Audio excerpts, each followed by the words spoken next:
Imagine that one of history's greatest treasures still exists. Not in a museum. Not in a royal palace. Not hidden beneath the desert. But inside a small chapel in the highlands of Ethiopia. According to a centuries-old tradition, this chapel holds the Ark of the Covenant, the sacred chest described in the Bible as carrying the stone tablets of the Ten Commandments. Millions believe it has rested there for generations. Yet almost no one has seen it. Only one guardian is allowed to enter the chapel. He spends his life protecting what he believes is one of the world's holiest objects. No archaeologist has examined it. No scientific study has confirmed its identity. No photographs from inside have settled the debate. So, could the Ark of the Covenant really be in Ethiopia? It's a question that has fascinated historians, archaeologists, religious believers, and curious minds around the world. But to understand why so many people connect the Ark to Ethiopia, we first have to understand a kingdom. A kingdom that stood at the crossroads of Africa and the ancient world. A kingdom where merchants traded with Rome, Arabia, Persia, and India. A kingdom whose rulers minted their own coins, raised towering monuments from solid granite, and helped shape the religious history of an entire region. That kingdom was Aksum. Long before modern borders divided nations, Aksum was one of the greatest civilizations in Africa. Its influence reached across the Red Sea. Its wealth attracted traders from distant lands. And its legacy can still be seen in the churches, traditions, and culture of Ethiopia today. The mystery of the Ark may have introduced the world to Aksum. But the kingdom's true story is even more remarkable than the mystery itself.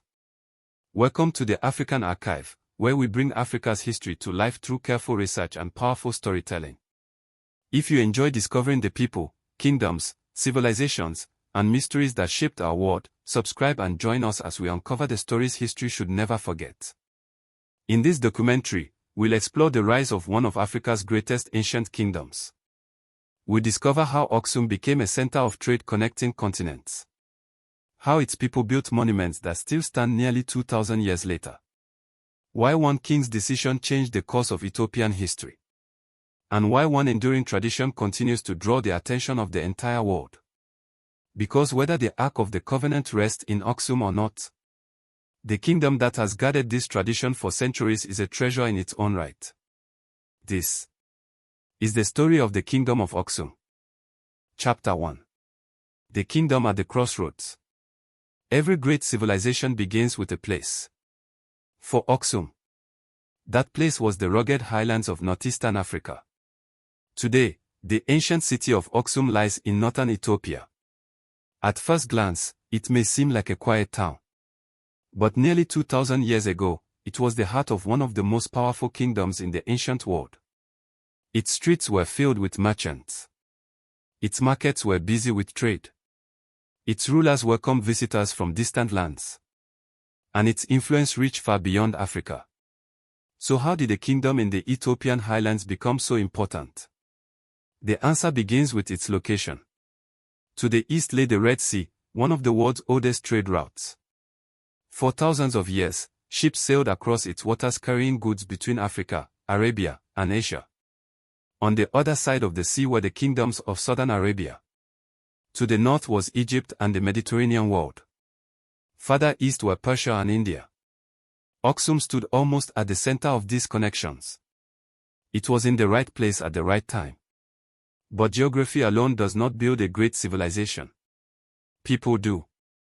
Long before Aksum became a powerful kingdom, families had already settled in these highlands. They farmed the fertile land. They raised cattle, sheep, and goats. They built homes from stone and wood. They learned how to make tools from iron. And they traded with neighboring communities. Over time, those small settlements grew larger. Villages became towns. Local leaders formed alliances. Trade expanded. New opportunities appeared. As more merchants passed through the region, Aksum began to grow into something much bigger than anyone could have imagined. Its rulers understood the value of their location.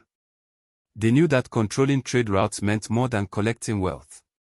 It meant building relationships with distant kingdoms. It meant welcoming travelers with new ideas, new languages, and new goods. The kingdom became a meeting place. African merchants exchanged goods with traders from Arabia. Roman products found their way into local markets. Ideas traveled alongside spices, ivory, and precious metals.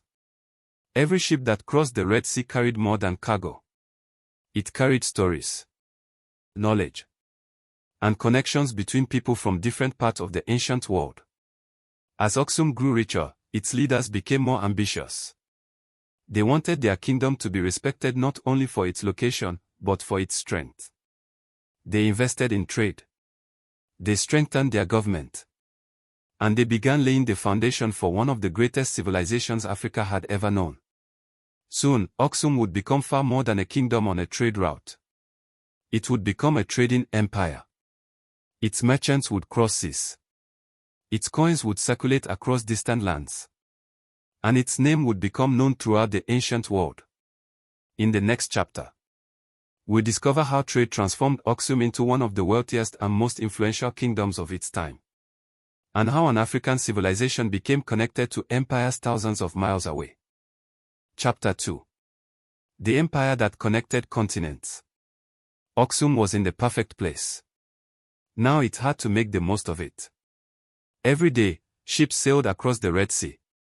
Some were heading north toward Egypt and the Mediterranean. Others sailed east to Arabia, Persia, and India. These waters were like the highways of the ancient world. And Aksum stood at one of their busiest crossroads. The kingdom's rulers understood something important. If merchants could travel safely through their lands, trade would bring prosperity. So they protected important routes. They developed ports along the Red Sea, including the busy port of Adulis. From there, goods arrived from distant lands and were carried inland to Aksum. Other goods made the journey in the opposite direction, leaving Africa for markets across the ancient world. The kingdom became a bridge between continents. From Africa came ivory, gold, emeralds, animal hides, and fragrant resins such as frankincense and myrrh. These were valuable products that people in distant kingdoms were eager to buy. In return, merchants brought fine cloth, glassware, metal goods, olive oil, wine, and other luxury items. The markets of Aksum became places where different cultures met. You could hear different languages, see people wearing clothing from distant lands, and find goods that had traveled thousands of miles. Trade brought more than wealth. It brought ideas, new skills, new technologies, and new ways of understanding the world. As the kingdom prospered, its rulers looked for ways to strengthen the economy even further. One of their greatest achievements was creating their own money. Aksum became one of the first kingdoms in sub-Saharan Africa to mint its own gold, silver, and bronze coins. Each coin carried the image of a king. Some even included written inscriptions. These coins made trade easier because merchants no longer had to rely only on exchanging one product for another. More importantly, the coins sent a powerful message. Aksum was confident, organized, and respected. Its money traveled far beyond its borders, reaching merchants across the Red Sea and beyond. The kingdom's reputation continued to grow. Ancient writers described Aksum as one of the great powers of its age. Its rulers were known not only for their wealth but also for their ability to govern a kingdom that connected people from many different cultures. Yet all this success depended on more than kings and merchants. Behind every caravan was a farmer who grew food. Behind every shipment of ivory was a hunter. Behind every coin was a skilled metal worker. Behind every marketplace were builders, port workers, sailors, and families whose daily efforts kept the kingdom alive.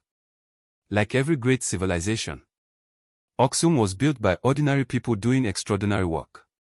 As the years passed, the kingdom's wealth became impossible to ignore. Its rulers wanted to leave behind monuments that reflected the greatness of their civilization.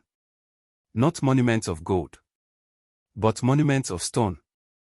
In the next chapter, we'll discover how the people of Aksum carved some of the tallest stone monuments ever created in the ancient world, and why they continue to amaze historians and engineers today. Chapter 3. The City of Giants. As Aksum grew richer, its rulers wanted the world to know it. Not through words, but through monuments that would stand for generations. Today, when people visit the ancient city of Aksum, the first thing they notice is not a palace or a fortress. It is a forest of towering stone monuments. Some stand proudly against the sky. Others lie where they fell centuries ago. These are the stelae of Aksum. They are among the greatest engineering achievements in ancient Africa. Each one was carved from a single piece of granite. No bricks. No separate blocks. Just one enormous stone. The largest of them was more than 30 meters, or nearly 100 feet, tall. It is believed to have weighed more than 500 tons. Even today, historians and engineers continue to study how the people of Aksum cut, transported, and raised stones of such incredible size without modern machines. The stelae were not built as monuments to victory. Most were placed above royal tombs. They honored kings and other important members of society. Many were carefully carved to resemble tall buildings. You can still see what look like doors, windows, and several stories rising one above another. Although they were made from solid stone, they reflected the architecture of the buildings that once stood in the city. They were symbols of power, memory, and respect for those who had gone before. Building them was no small task. Thousands of workers would have been needed. Stone cutters shaped the granite. Builders planned every detail. Teams hauled the massive blocks across the landscape. Then came the greatest challenge of all: raising them upright. One mistake could bring months, or even years, of work crashing to the ground. In fact, the largest stele is believed to have collapsed while it was being raised. It still lies on the ground today, a reminder that even the greatest builders sometimes faced failure. But Aksum was more than its monuments. It was a living city. Its streets were filled with merchants buying and selling goods from distant lands. The sound of blacksmiths echoed through workshops as they shaped iron into tools and weapons. Potters fired clay into jars that carried food and water. Builders constructed homes from stone, wood, and mud. Children learned their parents' skills by watching and helping. Farmers worked the fertile countryside surrounding the city. They grew crops, raised animals, and supplied the food that allowed Aksum to thrive. Priests led religious ceremonies. Officials helped govern the kingdom. Soldiers protected its borders and trade routes. Every person had a role to play. Like every great civilization, Aksum was not built by kings alone. It was built by ordinary people whose names have been forgotten, but whose work still stands nearly 2,000 years later. As impressive as the stelae were, they were not the greatest change Aksum would experience. A new belief was about to arrive. A belief that would reshape the kingdom forever. It would influence its rulers, its people, its culture, and even the mystery that still draws visitors to Aksum today. In the next chapter, we meet King Ezana, whose decision to embrace Christianity changed the course of Ethiopian history and laid the foundation for one of the world's oldest continuous Christian traditions. Chapter 4. When a kingdom chose Christianity. By the early 4th century, Aksum was already one of the most powerful kingdoms in Africa. Its merchants traded across the Red Sea. Its rulers governed a prosperous empire. Its giant stelae stood as symbols of its strength. But the greatest change in Aksum's history would not come through trade or war. It would come through faith. At that time, the people of Aksum followed traditional beliefs. They honored different gods. They held religious ceremonies. And they respected the spirits of their ancestors. Religion was an important part of everyday life. Then, according to historical accounts, an unexpected visitor helped change the kingdom forever. His name was Frumentius. As a young man, he had traveled through the Red Sea with his brother when their ship was attacked. Most of the crew were killed. The two brothers survived and were taken to the court of the king of Aksum. Over time, Frumentius earned the trust of the royal family. He was educated, thoughtful, and respected. When the king died, Frumentius remained in Aksum to help guide the young prince until he was old enough to rule. that prince would become King Ezana. As Ezana grew older, Frumentius introduced him to the Christian faith. Exactly how their conversations unfolded, we do not know. But historians agree that they changed the course of history. Sometime during the 4th century, King Ezana became a Christian.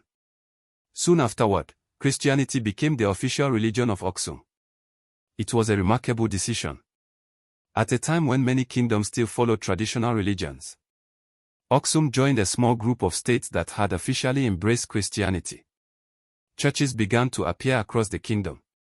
Crosses replaced some earlier religious symbols. Even the kingdom's coins changed. Earlier coins showed traditional symbols.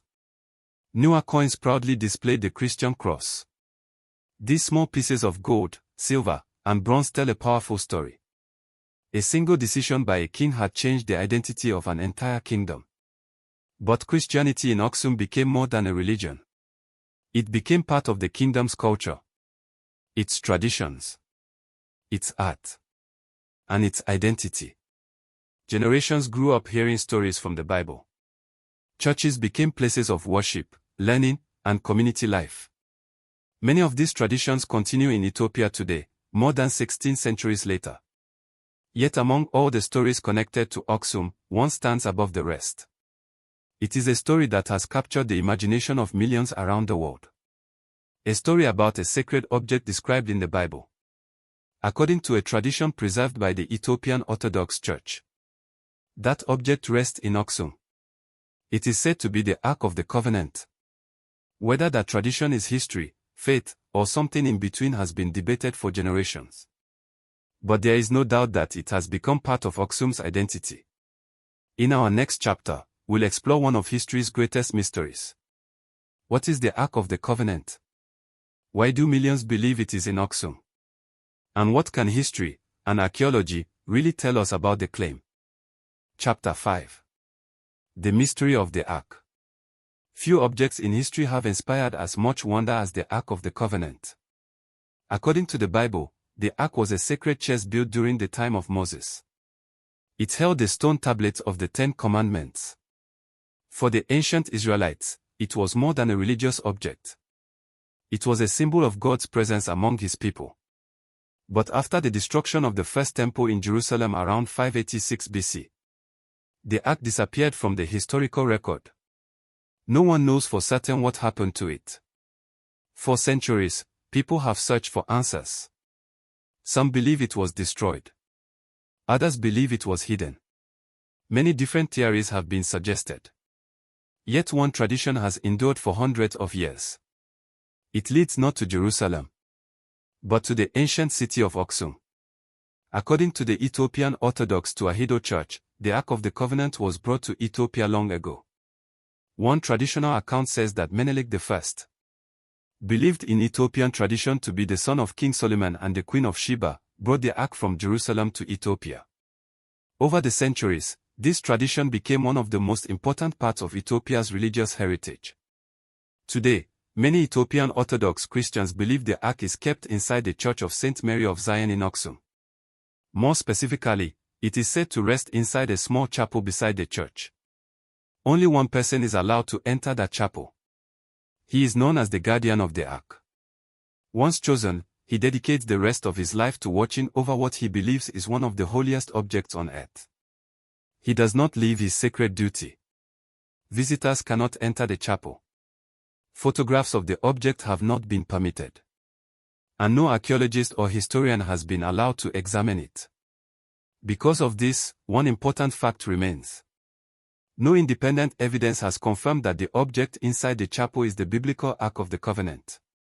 For historians, this means the claim cannot be verified. For archaeologists, there is simply not enough evidence to reach a conclusion. But for millions of believers, the tradition does not depend on scientific proof. It is a matter of faith. Understanding that difference is important. History asks what can be supported by evidence. Faith asks what people believe to be true. Sometimes those two perspectives overlap. Sometimes they do not. The story of the Ark in Aksum reminds us that both have shaped human history in different ways. Whether the ark inside the chapel is the original Ark of the Covenant remains one of history's unanswered questions. Perhaps one day new evidence will emerge. Perhaps it never will. But regardless of the answer, the tradition itself has had a lasting impact. For centuries, it has drawn pilgrims to Aksum. It has strengthened the identity of the Ethiopian Orthodox Church. And it has connected one ancient African kingdom to one of the world's most enduring religious mysteries. Yet Aksum's greatness does not depend on whether the ark is there. Its achievements in trade, engineering, leadership, and culture are supported by history and archaeology. Those accomplishments stand on their own. In our final chapter, we'll discover how Aksum's legacy lives on today, and why this remarkable kingdom continues to inspire people more than 1,000 years after its decline. Chapter 6. The Kingdom That Still Lives. Every kingdom has its time. Some rise quickly and disappear just as fast. Others leave behind a legacy that lasts for centuries. Aksum did both. By the 7th century, the kingdom began to face new challenges. Trade across the Red Sea became more difficult as political and economic changes reshaped the region. The routes that had once made Aksum wealthy were no longer as busy as they had been. The kingdom also faced environmental pressures. Growing populations placed greater demands on the land. Over time, power gradually shifted further south into the Ethiopian highlands. Aksum was no longer the great trading empire it had once been. But it did not simply vanish. Its people remained. Its traditions continued. And its influence spread into the kingdoms that followed. Unlike many ancient civilizations, Aksum did not leave behind only ruins. It left behind a living heritage. The Christian faith that King Ezana embraced more than 16 centuries ago is still practiced by millions of people in Ethiopia and Eritrea today. The ancient language of Guizi, once spoken throughout the kingdom, is no longer used in everyday conversation. Yet it continues to be the sacred language of the Ethiopian and Eritrean Orthodox churches, preserving prayers and traditions that reach back to the days of Aksum. The city's towering stelae still stand as remarkable examples of ancient engineering. Although some have fallen, others continue to rise above the landscape, reminding visitors of a civilization that mastered stone long before modern machines existed. Today, Aksum is recognized as a UNESCO World Heritage Site. Historians, archaeologists, and travelers come from around the world to study its monuments and learn about its past. With every new discovery, we gain a clearer picture of a kingdom that once connected Africa to the wider world. And then there is the mystery that first brought many people here. The Ark of the Covenant. Whether it truly rests in Aksum remains a question that history has not answered. For believers, the tradition is a sacred part of their faith. For historians, it remains an unverified claim. The mystery continues. But perhaps the greatest discovery is not hidden inside a chapel. Perhaps it is the kingdom itself. Aksum reminds us that Africa has always been part of the story of the world. Its merchants crossed seas. Its rulers traded with powerful empires. Its engineers raised monuments that still inspire awe. Its people built a civilization whose influence can still be seen today. That is a legacy no mystery can overshadow. Thank you for joining us on the African Archive as we explore the remarkable story of the Kingdom of Aksum. If you enjoyed this documentary, subscribe to the African Archive and turn on notifications. Together, we'll continue uncovering the people, kingdoms, civilizations, and mysteries that shaped Africa and helped shape our world. Because history is not only found in the famous names we already know. Sometimes it is waiting in places the world has overlooked. Waiting to remind us that greatness is not measured by how often a story is told, but by the lives it changed. And among Africa's greatest stories, the Kingdom of Aksum deserves to be remembered.